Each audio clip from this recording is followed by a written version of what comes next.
Efendimizin Hazretlerinin aziz, pak, münevver, mutahhar ruh şeriflerine salavat-ı şerife getirenlerin ahir ve akıbetleri hayrola.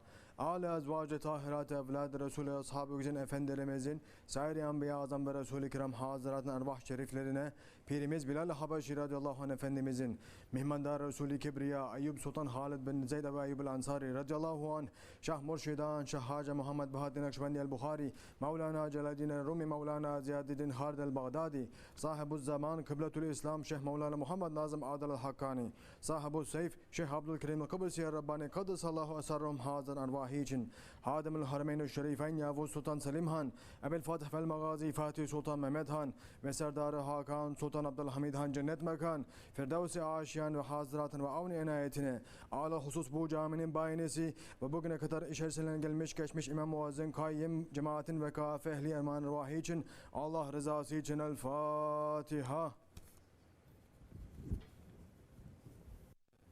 Euzubillahimineşşeytanirracim. Bismillahirrahmanirrahim. İnna Allah ve melâiketuhu yusallûne alen-nebi. Ya eyyühellezîne âmenû sallû aleyhi ve sellimû teslîmâ. Allahümme salli ala seyyidina Muhammedin ve ala ali seyyidina Muhammed. Allahu Ekber, Allahu Ekber. Allahu Ekber. Allahu Ekber. Eşhedü en la ilahe illallah. Eşhedü en la ilahe illallah. Eşhedü enne Muhammeden Resulullah. Eşhedü enne Muhammeden Resulullah. Hayya ale's-salah. Hayya ale's-salah.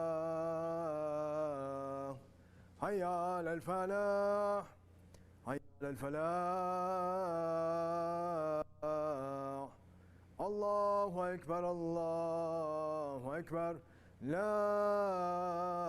ilahe illallah. La ilahe illallah. Seyyidina Mevlana Muhammed Resulullah sallallahu aleyhi ve sellem. Elhamdülillah. Elhamdülillah. Elhamdülillahi Rabbil alemin. Vessalatu vesselamu ala Resulina Muhammedin ve ala alihi ve sahbihi ecmain. Nahmadullah Teala ve nastağfir, eşhedü en la ilahe illallah vahdehu la şerike lah. Eşhedü enne seyyidina Muhammeden abduhu ve habibuhu ve resuluhu sallallahu aleyhi ve ala alihi ve ezvacihi ve sahabi tabi khulafai raşidin mahdin min ba'di. Ve zerimmeti ala tahkik ve huzuza minhum alel amiti khulafai rasul ala tahkik umar el-mu'minin Hazreti Ebu Bakr ve Osman ve Ali ve ala bakri sahabi tabi'in ridwanullah ta'ala aleyhim ecmain. Ya eyyuhal mu'minul hazirun yedkullah ta'ala te innallaha ma'allezine tekvallezine hum muhsinun. Elhamdülillahi Rabbil alemin. Vessalatu vesselamu ala eşrafil enbiya ve mursalin. Seyyidina Mevlana Muhammedin ve ala alihi ve sahbihi ecmain. All praises are due to Allah, Lord of the universes. All praises are due to Allah, who is the first, the last, the manifest, the hidden, the one who has might and power over all things. May peace and blessings be upon the Sultan of the Prophets, the Imam of the Messengers, the intercessor for the sinners, the master of the first and the last, the grandfather of Hassan and Hussein, Sayyidina Muhammad alayhi salatu wasalam. May peace and blessings be upon him and upon his noble family and upon his blessed companions, especially upon the four Khulafai Rashidin, Hazrat Abu Bakr Siddiq, Hazrat Umar al-Faruq, Hazrat Osman al-Ghani, and Hazrat Ali al-Murtaza, and all those who follow them until the last day. May peace and blessings be upon the Khajagan of the noble way, the inheritors of the Holy Prophet alayhi salatu wasalam. May peace and blessings be upon all the rightly guided sultans, especially the Ottoman sultans who preserved the maqam of the Khilafat and kept the ummah under the shade of Allah. May Allah love those who love them. May Allah curse those who hate them. May Allah hasten their return. Amin. Ya ayyuhal mu'minun, O believers, Islam is for intelligent people, people who use their minds, their intelligence, their aql, people who make tafakkur, thinking. Islam is not for those square-head ones, for those foolish ones, for those stupid ones. Imam al-Ghazali, Hujjatul Islam, the proof of Islam, is saying, the person whose weakness is stupidity cannot be cured. As Hazrat Isa alayhi salam said, indeed, I did not fail to bring the dead to life, but I failed in curing the stupid. SahibulSaif is explaining intelligence and stupidity to us in his sohbat, saying, an intelligent man must run to make his Lord to be happy with him. In this short life that Allah has given us, we must run to make him happy, not to make our ego happy. Our ego is never going to be happy until the end, and when it is going to leave you, you will ask, where are you going? It will say, I'll tell you. I finished my job, and you're going to the dumpster now. You are finished. That was my job, to finish you up. Don't get fooled by that. We should not get fooled by that, because we are carrying this life with us, and we know the tricks and the traps of this ego and what it is trying to do to us. If you still get fooled, then what do you call those? Ahmak. What is it in English? Say whatever you want. It's ahmak, fool, idiot, stupid, lost. Be intelligent. Intelligence is not how much you read and how much you write. Intelligence is not how much computer you know. Intelligence is not how much you know how to count money. Everybody can do that. If you train them, they can do that. Intelligent man is that one who asks and who questions, saying, who am I? What am I? What am I doing and where am I going? That one is intelligent. Asking questions. If you sit and ask that question sincerely, then you are going to need to find an answer for that. And the words of our Shaykh, they speak the truth. Haq words, straight words, alive words. Those are the words of our Shaykh.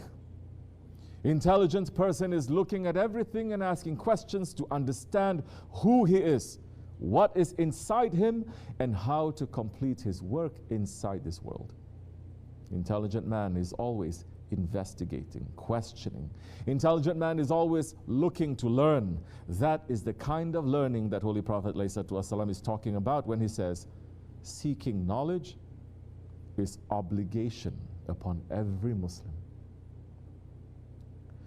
And one of the ways that people learn about themselves and learn about the world around them and sharpen their intelligence, it is through studying and understanding our history. Our Grand Shaykh and our Shaykh Efendi put a huge emphasis on learning history and understanding it. Because by looking at events that happen, by analyzing them, and by putting ourselves inside of them, we can answer those questions that Shaykh Efendi is saying of who am I, what am I doing, and where I am going. Shaykh Efendi is talking about what happens when a person stops studying history, when he stops asking questions, saying, don't you read? Don't you know the history of the awliya Allah? Maybe you don't because you don't read anymore too, because you're knowing so much. The one biggest mistake that the Muslim people today have is that they don't know the history. You don't read and you don't come to ask questions. Not worldly, not spiritually, and not heavenly. It means no inspiration is coming to you at all. It's coming, but you're completely blocked. You're not seeing anything. You're blind and deaf. And if you're blind in dunya, then you're going to be blind in akhirat. Nothing is coming to you. Otherwise, you're going to come to ask the questions. I'm waiting because there are steps that you're going up, and you reach the third step. That one who went up and knows and down knows that there is a difficulty on the third step. So we must look at and know our history. We just passed through one of the most important and saddest events that happened in the history of Islam. Do you know that? Because nobody is asking. The commemoration of the shahadat of Hazrat Osman al-Ghani, the companion, the son-in-law of the Holy Prophet ﷺ, the third of the Khulafai Rashidin, the one that Allah and His Prophet praised. Before we talk about the martyrdom of Hazrat Osman, we must remind about the greatness of Hazrat Osman. Holy Prophet ﷺ said, Abu Bakr and Umar are like the eyes of my head. Osman ibn Affan is like the tongue in my mouth. Ali ibn Abu Talib is the soul in my body. Even before Islam, Hazrat Osman was known as one of the people with the best ahlak. Mothers used to sing lullabies to their babies and say, "Oh my darling, may I love you like the Quraysh love Osman." And Hazrat Abu Bakr invited Hazrat Osman to Islam, and he accepted right away. Even when his uncle tied him up and tried to bring him back to kufr. He's one of the sahabis who memorized the entire Quran Karim. Hazrat Osman was the most generous to the Muslims, that when there was no water in Medina, he was the one that bought an entire well so that the Muslims would have water to drink. Whenever there was a need for the Muslims, Hazrat Osman was always there to fulfill it. And Holy Prophet ﷺ said so many times, Ya Allah, I'm happy with Osman. You be happy with him too. Holy Prophet ﷺ loved Hazrat Osman so much that he gave his daughter Hazrat Ruqyah to him in marriage. And when she passed away, the Prophet ﷺ gave his other daughter, Hazrat Kulsum, to him in marriage. And when she passed away, Holy Prophet said, if I had 40 daughters, I would give them all in marriage to Osman.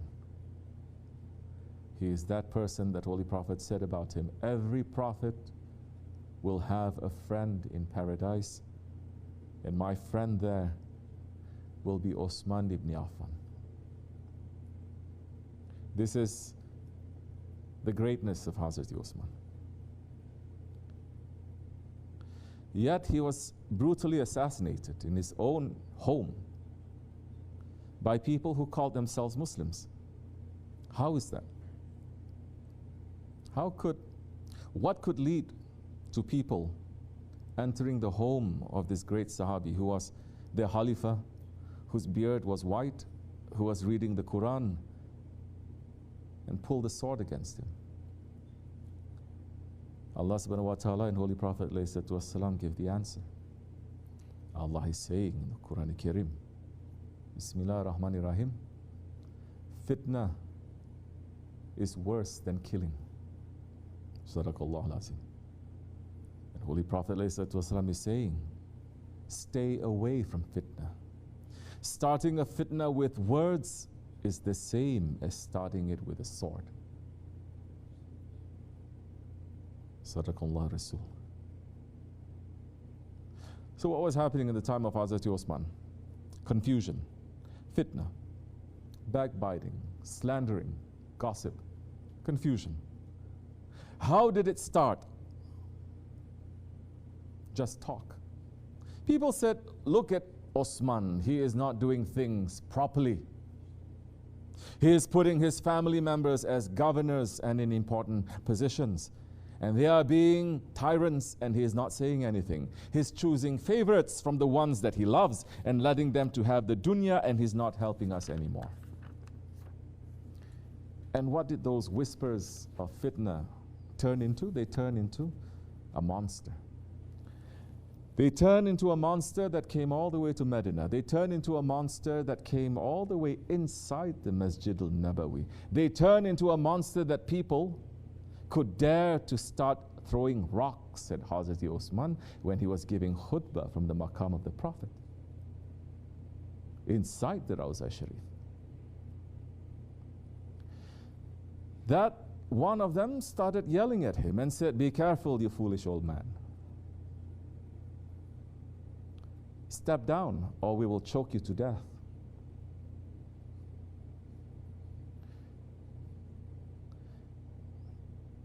Another man came and he took Hazrat Osman's cane from his hands and he broke it. And they threw rocks at Hazrat Osman until he passed out. A person is going to ask, how is this possible? Because when fitna starts, Shaitan can smell it. And then he comes to make it from just whispers into something that can bring down empires. When people started openly criticizing Hazrat Osman and saying he was a bad Khalifa, and saying that they knew better than him, then the people who wanted to bring Islam down saw their opportunity and came rushing to Medina to try to finish Islam. They gathered their allies in Egypt, in Kufa, in Basra, and the fitna makers from all these areas came together, pretending to go to Hajj. And they came, and they occupied the city of Medina. Understand that the fitna that martyred Hazrat Osman, that fitna grew and it martyred Hazrat Ali. And it grew and it martyred Hazrat Hassan and Hazrat Hussein. It is not a small thing, it is a huge thing. But it started from just words, from just talking. It is such a huge fitna that even the son of one of the biggest sahabis was inside Hazrat Osman's room when the rebels entered to kill him. And that person who had gotten fooled by the fitna, he started pulling Hazrat Osman's beard. And Hazrat Osman said to him, "Oh son, leave my beard alone. Your father used to honor this beard. He wouldn't have liked to see you there." And that person's hand fell down and he got out of that room before they committed the huge sin of killing the Khalifa. The martyrdom of Hazrat Osman was a wall.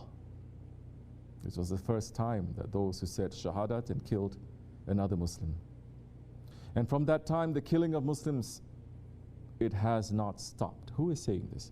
Hazrat Hassan ibn Ali, radiallahu an, who was defending the house of Hazrat Osman until Hazrat Osman told him to pull back. He saw a dream after the assassination of Hazrat Osman. He is saying, "I saw my grandfather, Rasulullah alayhi salatu wasalam. He was standing next to the throne of Allah and he looked worried. And this was the first time I saw him looking worried in a dream. And then Hazrat Abu Bakr came behind Rasulullah and put his hand on his shoulder. Then Hazrat Umar came behind them and put his hand on the shoulder of Hazrat Abu Bakr. And after this, Hazrat Osman came and his face was full of blood and his head was in his hands. And he said, "Ya Rasulullah, ask the people, for what sin did they slaughter me like a cow?"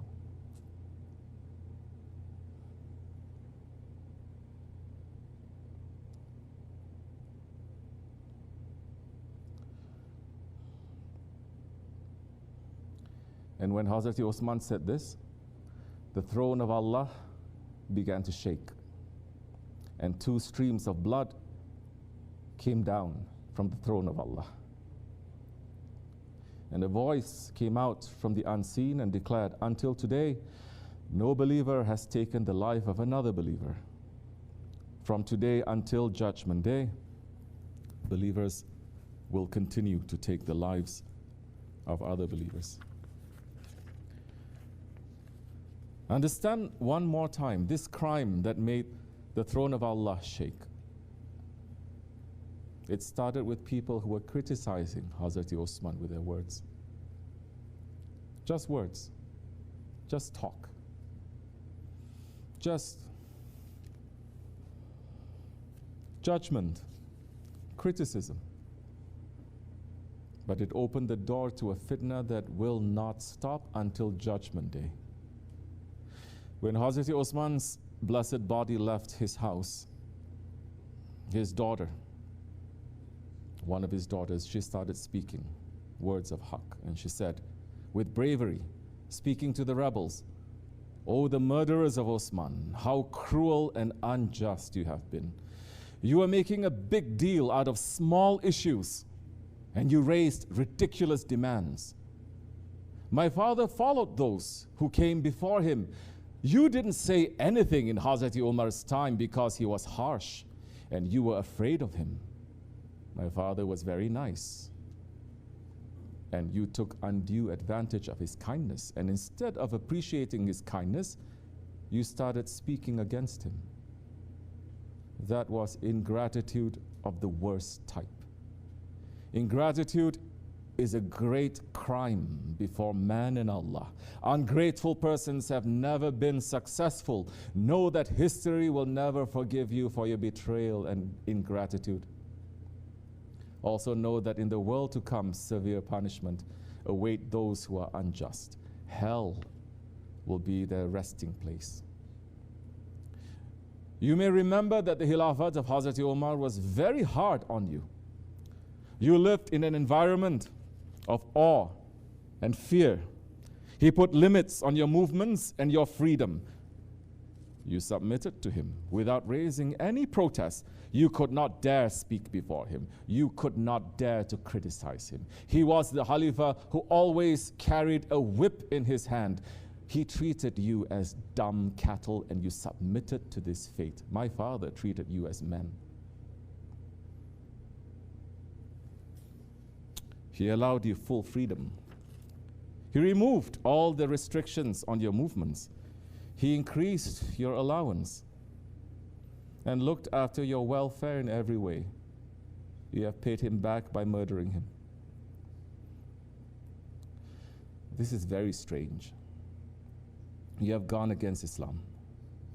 You have repaid good with evil. Now the blessings of Allah have removed from you.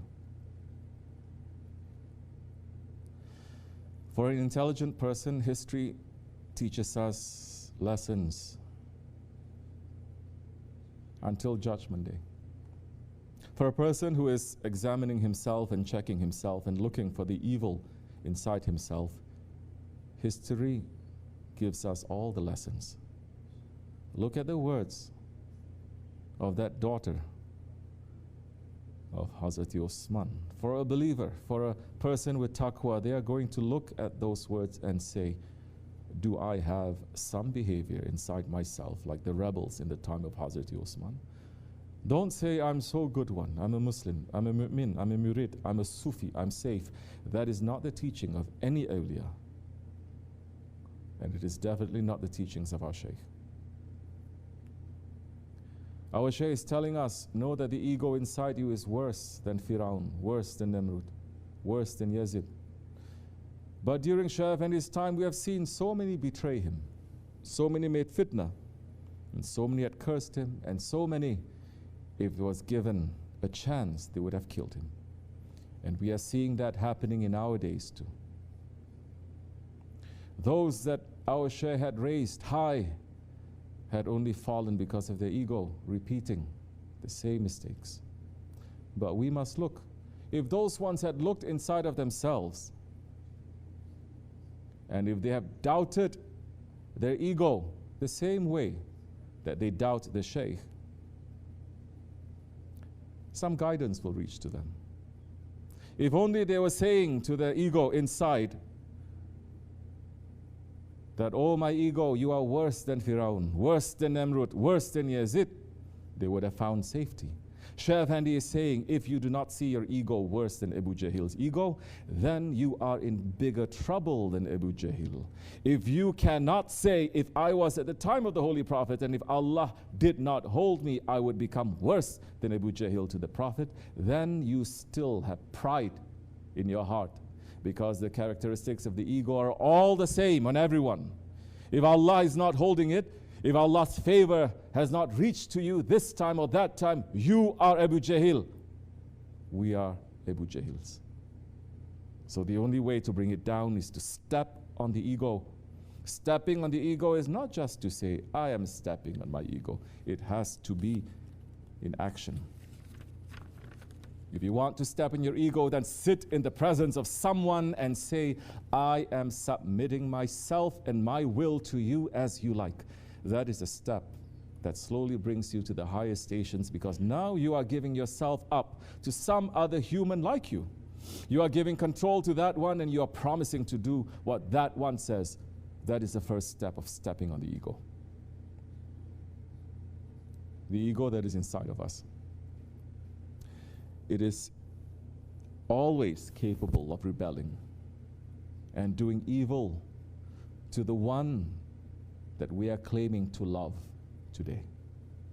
The only way to stop it is to constantly be questioning ourselves and to be searching for the evil inside ourselves, to look at the doubt and the questions and to understand and to consult and to ask our guide for help in stepping on that evil, stepping on our ego. But if you open the door to whispering, and if you open the door to fitna, know that what you are doing is worse than killing, and that you are opening the sword of rebellion.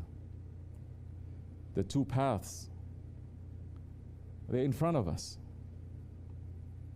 We have a choice. We are approaching Ashura. The Yazidi way is in front of us, and the Husseini way is in front of us. As Shaykh Effendi is saying, don't just say with a word, I am a Husseini, and sit down and do nothing. Run and fight. Fight in the way of Allah against your ego. If you can fight the evil inside yourself, they will give you power to fight the big evil. But nobody who is easy on their ego can be part of the work of Akhir Zaman. Shaykh Effendi is saying, Shaitan is playing. Shaitan just put the hook. You know, when the fish gets hooked, and if it's a strong one, yes, so many people. You are a strong one. That's why you came around me, meaning your ego is very strong. But you need somebody to work on it properly. Every sheikh is not going to work like this with you. They don't even have the permission. Sometimes you're asking, why are you doing this? So many other sheikhs, they are not even doing this. So you are right. They don't have the permission. Mahdi is saying, I don't want weak ones around me.